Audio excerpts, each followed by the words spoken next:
Okay, everybody, this is Josephine. Come here, sweetie. And she's got 4 babies.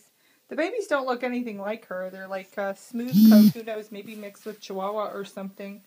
I have no idea. We have her in the horse stall here with a crate, and then her 2, and actually all her babies are boys. Look at this little girl. She is an absolute mess. I've been picking ticks off of her for the past hour, and the babies. They have flea and tick medication that was put on them today, so I will wait. Look at her face. I'll wait a couple days before I bathe them to see if some of those ticks fall off. So we're hoping everybody stays healthy and does well. They are quarantined off in a horse stall, and I think they're happy to get out of animal control. Look at her. She kind of looks like little Toto. And who was your boyfriend? Your babies don't look like you. Look at that pretty face. Let me see your ears. Nope, she's not going to show them to me. Cute as a button, though.